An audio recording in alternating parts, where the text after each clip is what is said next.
ప్రతి అక్షరం ప్రజల పక్షం. HR9 న్యూస్ టీవీకి స్వాగతం, సుస్వాగతం. మహిళా సాధికారత టీడీపీతోనే సాధ్యం. నారా బ్రాహ్మణి.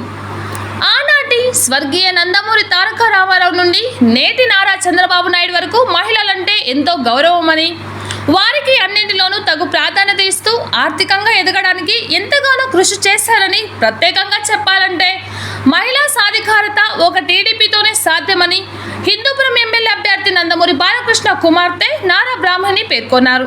ఈ సందర్భంగా హిందూపురం పట్టణంలో JVS ఫంక్షన్ హాల్లో టీడీపీ ఆధ్వర్యంలో నిర్వహిస్తున్న స్త్రీ శక్తి సాధికారత సమీక్ష సమావేశానికి ముఖ్య అతిథులుగా నారా బ్రాహ్మణి, ఆమె చెల్లెలు తేజస్విని, నందమూరి బాలకృష్ణ సతీమణి వసుంధరాదేవిలు హాజరయ్యారు. జరిగిన కార్యక్రమంలో నారా బ్రాహ్మణి మాట్లాడుతూ, నందమూరి కుటుంబానికి హిందూపురం ప్రాంతానికి విడదీయరాని అనుబంధం ఉందని, దాన్ని దృష్టిలో పెట్టుకొని ఆనాటి స్వర్గీయ NT రామారావు, స్వర్గీయ హరికృష్ణ, నేటి ఎమ్మెల్యే నందమూరి బాలకృష్ణ వరకు హిందూపురం ప్రాంతాన్ని ఎంతగానో అభివృద్ధి చేశారన్నారు. ప్రతి ఒక్కరూ తమ ఓటు హక్కును సద్వినియోగం చేసుకొని విధంగా ఉండాలని, ఓటు వేసే ముందు అభివృద్ధి ఎవరు చేస్తారు, అభివృద్ధి ఎవరు చేయరు అన్న విషయం ఆలోచించి ఓటు వేయాలన్నారు. నందమూరి బాలకృష్ణ హిందూపూర్ నియోజకవర్గ అభివృద్ధి కోసం ప్రత్యేక దృష్టి కనపరుస్తున్నారని, ప్రత్యేకంగా త్రాగునీటి సమస్య తీర్చి మహిళలకు కష్టాలు తీర్చారని ఆమె పేర్కొన్నారు. ఇదే విధంగా విద్య, వైద్య రంగంతో పాటు తమ సొంత ఖర్చులతో అన్నా క్యాంటీన్ ఏర్పాటు చేసి పేదలకు అన్నం పెట్టారని తెలిపారు. ప్రస్తుతం జరుగుతున్న ఎన్నికల్లో నందమూరి బాలకృష్ణకు 3వ ఎమ్మెల్యేగా గెలిపించాలని ఆమె కోరారు. రాష్ట్రంలో నారా చంద్రబాబు నాయుడు నాయకత్వంలో ఖచ్చితంగా టీడీపీ అధికారంలోకి వస్తుందంటూ తెలిపారు.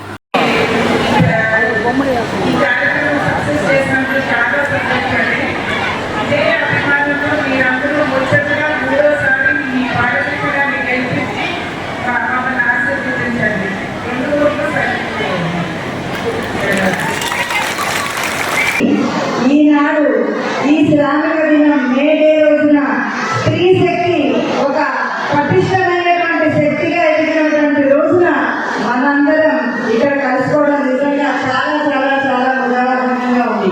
మీ అందరికీ కూడా మేడే శుభాకాంక్షలు మరియు స్త్రీ శక్తి సమన్వయ శుభాకాంక్షలు కూడా తెలియజేసుకుంటున్నాను. ఆడది అంటే, స్త్రీ అంటే ఒక శక్తి, ఒక యుక్తి, ఒక బలం, ఒక ఆత్మవిశ్వాసం, ఒక ఆత్మ బలం. ఇన్ని రకాలుగా మన స్త్రీలని ఎన్ని రకాలుగా అభివర్ణించుకుంటూ వచ్చినా సరే అది చాలా చాలా చాలా తక్కువగానే ఉంటుంది. ఇవాళ మనం చూస్తున్నాం, చాలా పట్టణమైనటువంటి జనం తెలుగుదేశాన్ని ఆదరించడానికి, బాలయ్య బాబుని గెలిపించడానికి, నారా చంద్రబాబు నాయుడు గారిని ముఖ్యమంత్రిగా మళ్ళీ కూర్చోబెట్టడానికి మహిళా శక్తి కలగి వచ్చిందంటే ఇది ఎన్నికల ప్రచారంలో భాగంగా కనిపించట్లేదు. ఎన్నికల్లో గెలిచేసాం, విజయోత్సవాలు జరుపుకుంటున్నామా అన్నట్లుగా ఉంది. ఒక్కొక్క స్త్రీమూర్తిని చూస్తుంటే అందమైన వాళ్ళు ఉన్నారు, ఆడపడుచులు ఉన్నారు, చిన్నవాళ్ళు ఉన్నారు, పెద్దవాళ్ళు ఆశీర్వదిస్తున్నారు, పశువాళ్ళు ఉన్నారు, దుర్గాదేవులు ఉన్నారు, శక్తిమైనటువంటి వాళ్ళు ఉన్నారు. ఇంతమంది ఒక చోట కూడి ఉన్నారు.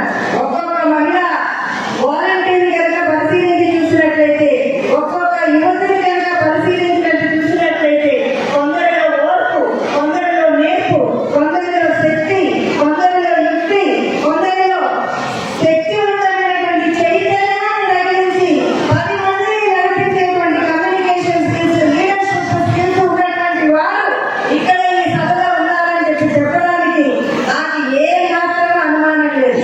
ఎందుకంటే మీరందరూ కూడా తెలుగుదేశాన్ని గెలిపించి మిమ్మల్ని మీరు ఉద్ధరించుకోవడానికి కంకణం కట్టుకొని స్వచ్ఛందంగా వచ్చినటువంటి మహిళలను చూస్తుంటే తెలుగుదేశం అప్పుడే విజయాన్ని పొందించాలన్నంత ఆనందంగా ఉంది. ఒక్క విషయం అమ్మా, ఒక స్త్రీ కనుక ఇంట్లో ఆనందంగా ఉంటే తన పిల్లల్ని చక్కదిద్దుకుంటుంది. ఒక కుటుంబం బాగుంటే ఒక వీధి బాగుంటుంది, ఒక వీధి బాగుంటే జిల్లా బాగుంటే రాష్ట్రం బాగుంటే దేశం బాగుంటుంది. అందువల్లనే కేవలం స్త్రీలను మాత్రమే సమీకరించి ఎవరైతే చైతన్య స్వరూపిణిలో, ఎవరైతే వేదగలలో చైతన్యాన్ని సృష్టించగలరో అటువంటి మహిళలను